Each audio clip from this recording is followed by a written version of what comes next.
Hello and welcome to Miss Buchanan's Counseling Corner. I'm so happy that you're here. In our previous lessons, we talked a little bit about how to set up a learner station as well as how to set up a routine for success. I mentioned that brain breaks are really important to start putting into our schedule. You might wonder, what is a brain break? A brain break is a 3 to 5 minute break that you take throughout the day to help yourself stay focused and alert. When we were talking about routines, I mentioned that even though you might be doing ELA work for 2 hours from 10 to 12, for example, it's really important that you put lots and lots of breaks in that time frame so that you can stay focused. I suggest for every 30 minutes of work that you do, you take a 3 to 5 minute break. Now, this might look a little shorter for students in kindergarten and first grade, and it might look a little longer for students in fifth grade. For example, fifth grade students might be able to work for 40 minutes straight without taking a break, whereas kindergarten students might have to take a break after 15 minutes of work. Whatever works for you, I suggest identifying that time that you can work straight without taking a break and set a timer. So a lot of us don't have sand timers like I do, but luckily on phones and computers, there are timers that you can set. There are also timers that you can set on a lot of household appliances like your stove. I ask that if you use your stove to set a timer, please ask your parents to help you because it is a safety concern. Once you've identified how long you're going to work without a break, we can start talking about what we can do for those breaks. Now remember, they are 3 to 5 minutes long. Some things that I like to do for my brain breaks are yoga poses. Yoga is really great because it requires a lot of concentration and focus, and you have to pay attention to your breathing. Like I mentioned in some of my previous videos, deep breathing is really good to help ourselves calm down and regain our concentration.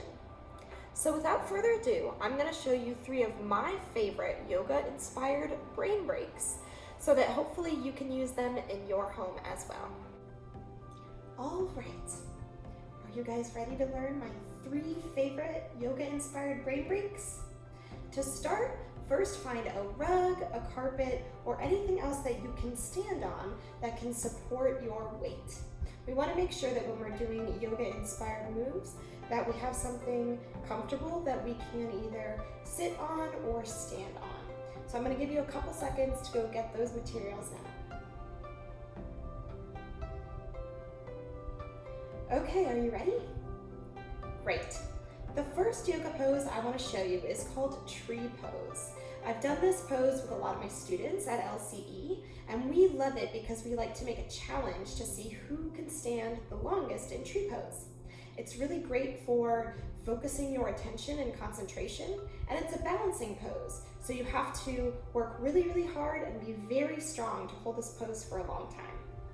I'm going to show you how I do it, and then I want to see how you do it. So to begin, you choose one leg to start with. So I'm going to choose my left leg to start with. You're going to place your foot on the inside of your thigh or on the inside of your ankle. So I'm going to choose my ankle.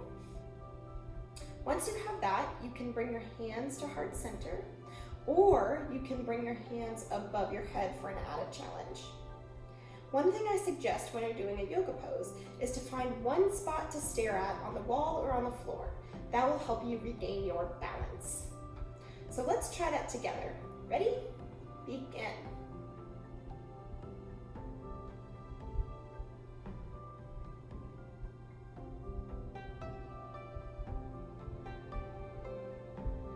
Awesome job. Let's try the other leg.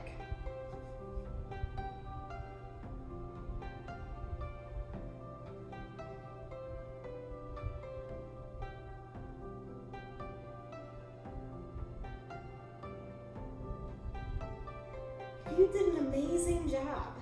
I want to know how long you're able to hold tree pose. So if you can, fill out the check-in below this video and let me know. I'm so excited to hear. Another yoga pose that I really like to use as a brain break is called butterfly pose. So you are going to press your feet together like this and hold your ankles. If you can even start to press your legs down towards the ground for an added stretch. I like this one because I can focus again on my breathing and it helps me slow down my heart rate. The final pose that I'm going to show you is one of my most favorite poses. It's actually called child's pose. So I'm going to show you how to do it first, and then I want to see you do it. Child's pose is great because it's a resting pose, so you can really relax in this position, especially if you're overwhelmed with work. So you can begin child's pose by sitting just like this. You see how my legs are stacked upon each other? All right, so I'm gonna give you a couple seconds to stack your legs, just like that. Good job. Now what you can do is you can lean forward. So as you lean forward, you can actually place your head down on the floor like this.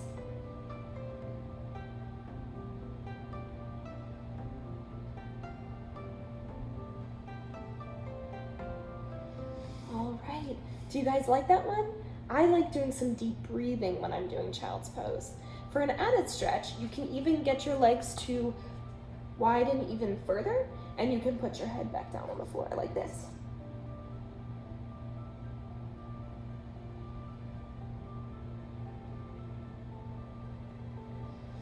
All right, good job everyone.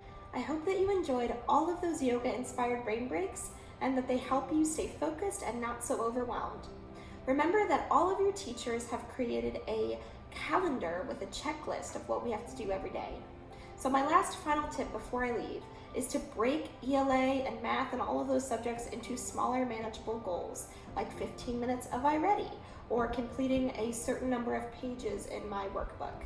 I hope that all of these tips were helpful in creating a routine and schedule that works for you.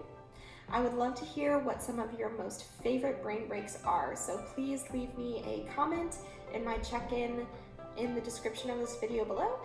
I can't wait to hear from you. That's all for now. Until next time, see you later.